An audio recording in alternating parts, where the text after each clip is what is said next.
Considering a move or even an extended stay in Japan for 3 months or more, one might want to take into account whether or not their personality gels well with the land of the rising sun. To do so, we've taken a look today at 5 pros and 5 cons of different personality traits that either work or work against living in Japan. Let's take a look. Pro number 1, comfortable being alone. Don't take this label the wrong way. I'm not saying you need to prepare to be a hermit when coming to Japan, but there are many times where you will need to be your own sort of island while staying here. First of all, be ready to face the fact that almost all expat, gaijin, and foreign friends you make, meet, or come over with will eventually be going home. I myself came over with Nova, who brought me and 40 other teachers over on working visas. Soon after, Nova went bankrupt before being absorbed by GCOM. All this happened in the first year I was here and sent about 80% of the teachers I came with home. 10 years later, not a single person I came with is still here in Japan. Some may counter this argument with, why not make Japanese friends? Hey, good point. And I have made many over the years. But when you live in a major metropolis like Osaka or Tokyo, be ready for a lot of the fast-paced careers your J-friends work to transfer them all over Japan, especially if they are salarymen or in international careers that send them overseas. This brings us to con number 1. The need for friends and family. I see this trait mostly amongst friends who grew up in large families and are used to being around the ambience of large groups, families, or friends. At times, they take the loss of transient friends, both expat and Japanese alike, very hard.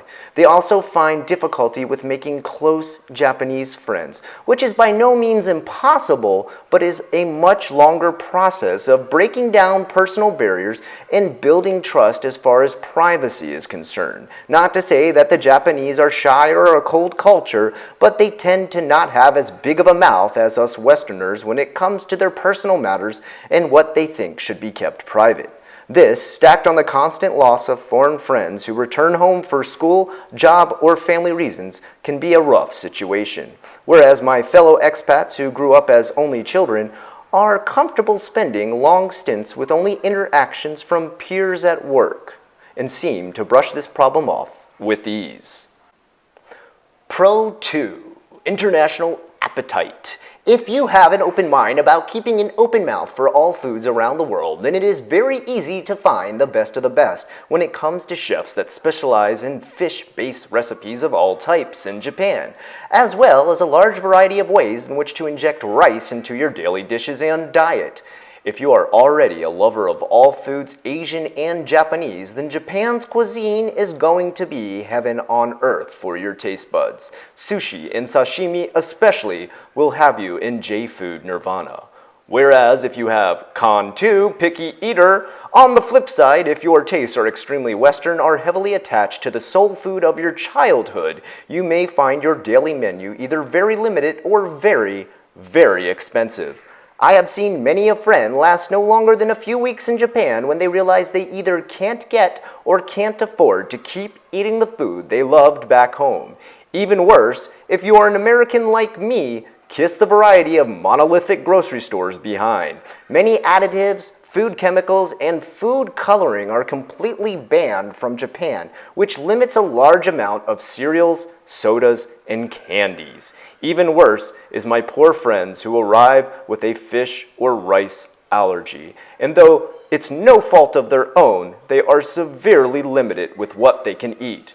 With all that said, can someone please send me a box of Captain Crunch? I have been craving it for almost 9 years now. Thank you. Pro number 3, the explorer. You are already pretty adventurous if you are a world traveler coming to Japan, but even more so if you dare to look beyond what is in your local tour guide books or travel books that you come with. A trip to Japan will be no doubt exciting, but given how safe and how friendly this country truly is, there is no excuse for not traveling into the curious nooks and crannies you see around the corner, but have no write-up on. If getting anxious about being allowed to eat, shop, or see an area of Japan worries you, always remember the number 1 travel rule. All people in all countries like to make money and will almost always be willing to accommodate you if you are willing to accommodate the price. Con 3, comfort zoned. Whether it be due to a company relocation or a move made for family situations, some either come to Japan outside of the want to travel or for other reasons I don't have time to list right now. Whatever your reason may be, not exploring outside of easily visible local bars, clubs, and diners will severely limit the amount you have to do and the variety of places you can go. Worse than that, you may be missing out on events or locations that are extremely fun, or even better, free. Pro number 4, adaptability. Being able to adapt is by far the number one skill or disposition to have when moving to any new country, nearly anywhere in the world. But that rule is tenfold when moving to Japan. People who survive, thrive, and enjoy Japan the most learn to quickly realize that expecting everyone to speak English will vastly limit your exposure to Asia's lowest English literacy and comprehension rate in all of the world. But with Japan, adaptation doesn't stop with Nihongo. It also carries into rules, manners, traditions, culture, how you carry yourself, and in certain situations, even how you dress. Learn all these things and accept them as part of your daily life fast, and you will find your acceptance and adaptation to Japanese culture comes even faster. Con number 4, stubbornness. On the other side of the coin remains the stubborn few unable to relinquish their Western ways in Japanese life as they live it now. Sure, they can and have remained in Japan for as long or longer than myself, but often I see them slowly change in what I label the bitter gaijin, the person who moans and complains about how or why things are done a certain way in Japan, all of which could be easily fixed if they just simply moved back to their home country. With that said, if you come to a country like Japan with centuries of history and tradition and expect you are going to change it, well, get ready to be very disappointed.